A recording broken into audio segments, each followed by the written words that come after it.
Si è giocato il turno infrasettimanale di eccellenza Girone A e non sono mancate le sorprese. Il Licata passa a Geraci grazie ad una doppietta di Cannavò e si aggiudica i 3 punti in palio. Perde il Sant'Agata sul campo del Dattilo, mentre il Canicattì giocherà la gara di campionato con il Pro Favara il prossimo 13 marzo.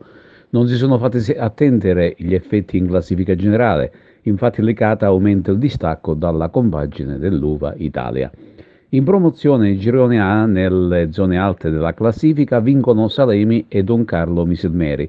Perde il Monreale, ne approfitta l'Olimpica Acregas che continua imperterrita a salire la graduatoria. Il Casertermine ha rischiato, tra virgolette, di battere fuori casa il forte oratorio San Ciro e Giorgio e solo nel finale è stato raggiunto dai padroni di casa.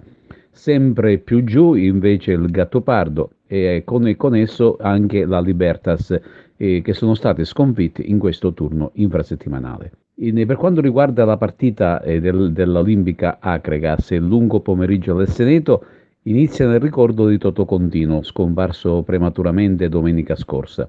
Un mazzo di fiori sotto una gigantografia ed un minuto di silenzio osservato da entrambe le squadre prima del fischio d'inizio.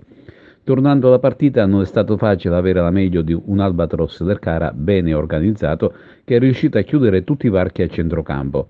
Ma la voglia di incamerare la vittoria era tanta da parte biancazzurra ed è solo all'inizio ripresa una fucilata di Cimino è riuscito a gonfiare la rete del portiere Lobue. Partiamo dall'inizio, le squadre giocano punzecchiandosi e per assistere alla prima conclusione in rete occorrerà attendere 10 minuti, grazie ad un tiro dalla distanza di Cimino. Al 30° c'è una seconda ghiotta occasione per Sant'Angelo che di testa a volo d'angelo non riesce a colpire il pallone.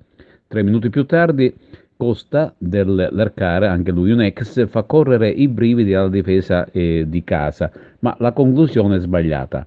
Al 36° un gol dalla distanza di Cimino fa gridare a gol, ma il pallone colza contro il palo. Ancora 2 occasioni propizie prima della chiusura del tempo, sempre con lo stesso Cimino, ma l'Olimpica Acregas non passa. Ad inizio ripresa, al sesto, un'azione corale veloce porta in vantaggio la squadra biancazzurra.